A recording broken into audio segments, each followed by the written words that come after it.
Hey guys, welcome back to the YouTube and welcome back to the channel. Now, I've been coming to Cornwall for as long as I can remember, and last year I took the plunge and moved down. I've always had an interest in Cornish history and all of its background, myths and legends. So today we're taking a look at the famous fishing port of Charlestown on the southeast coast of Cornwall. Now, Charlestown fascinates me, and despite coming here almost daily since I've moved down to Cornwall, I keep finding out new facts about this stunning fishing port and village. Whether it be from nights on the Lady Daphne, to walks around the beach in the fabulous harbour, or chatting to locals in the Rashleigh Arms. So today, let's take a look into the history of Charlestown and how it all began.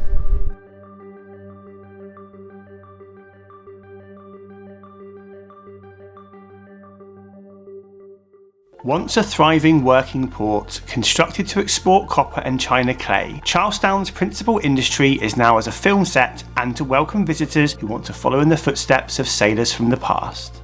Beautifully preserved, the pretty pastel fishermen's cottages line the harbour, with a nice range of places to eat, drink and shop dotted around as well.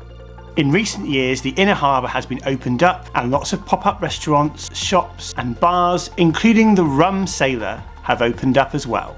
A charming Grade 2 listed harbour and a Poldark connection are just a couple of the reasons you'll want to head to Charlestown.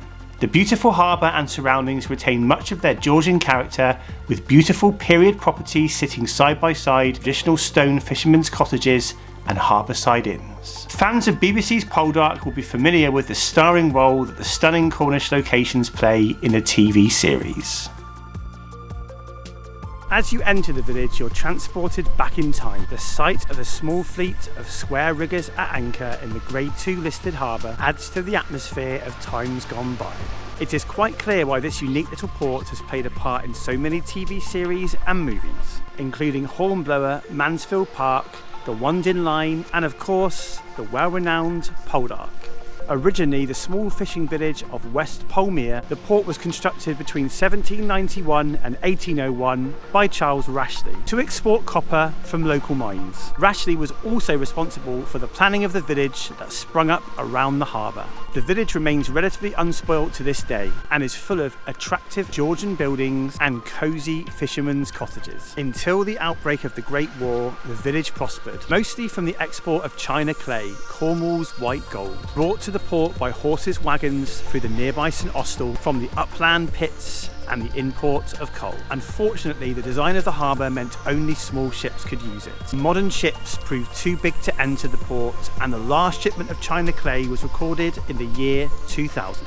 Now, Charlestown's past has always been inextricably linked to boats and ships. In the early days, boats were landed and loaded on the West Beach, which is just behind me now. However, they were vulnerable to the ravages of the high seas. So Charles Rashleigh commissioned the building of the first harbour to help load and unload ships, originally shipping copper from the local mines. In total, 22 different cargo types have been reported as being shipped in and out of Charlestown. And these include imported goods to sustain the village and of course exports of clay and china from the port. Today, Charlestown is home to a small fleet of tall ships and is a very popular tourist destination and film location. Visitors can stay overnight at either the inn or the hotel, and there are several cafes and gift shops. Located in one of the old china clay buildings, the Shipwreck Rescue and Heritage Centre is well worth a visit, with its scenes from village life and unusual artefacts from over 150 shipwrecks. As we found out earlier, Charlestown was originally called Porthmeor, albeit this appears on old documents and maps in many different spellings. Porthmeor is from the Cornish words Porth and Mere, meaning Great Cove. In the 14th century, it was only a small fishing village with a few humble dwellings, and even as late as 1790, there were allegedly only 9 inhabitants. This was quite surprising, as it featured on many old maps, even though it had such a small population.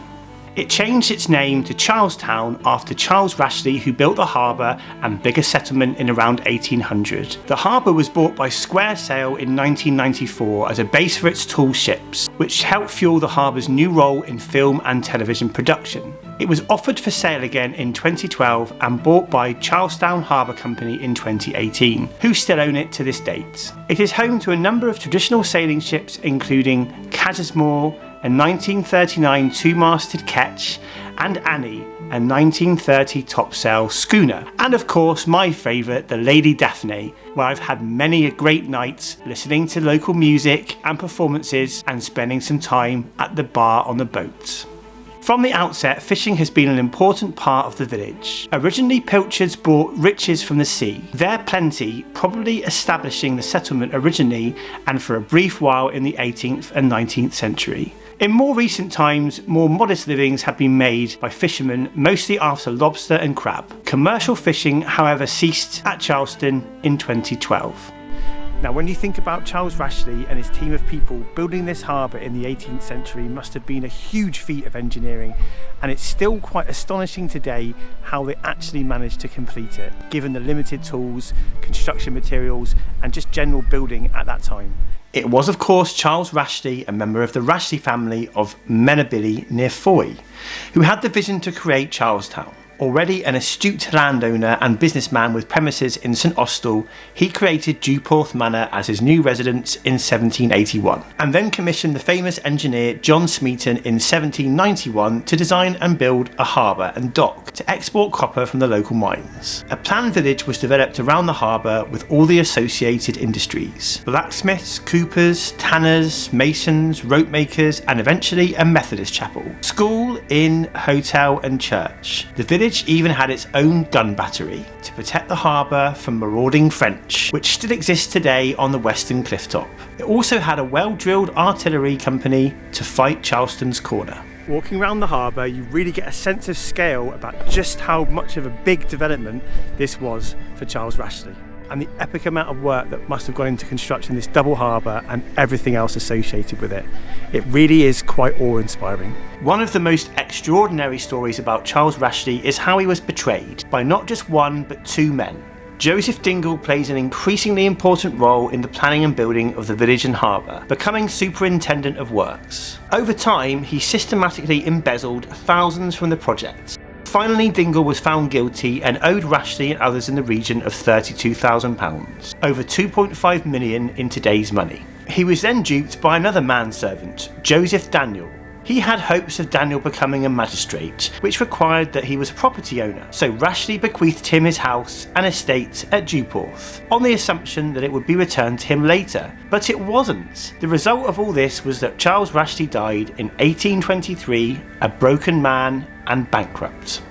His daughter Martha, who would have lived in luxury in Dewporth Manor, was forced out to live in a small cottage in Holmbush. And 2 years later, in 1825, Messrs Crowder and Santorius bankers and trading as Charlestown Estates accepted the leasehold property of the village and the harbour in lieu of debts owed. And so it remained in the hands of Charlestown Estates as the owners of the port until sold in 1986. Thanks so much for watching, guys. I hope you learned some interesting Cornish history and facts about the beautiful village and fishing port of Charlestown. As always, we'll see you in the next one.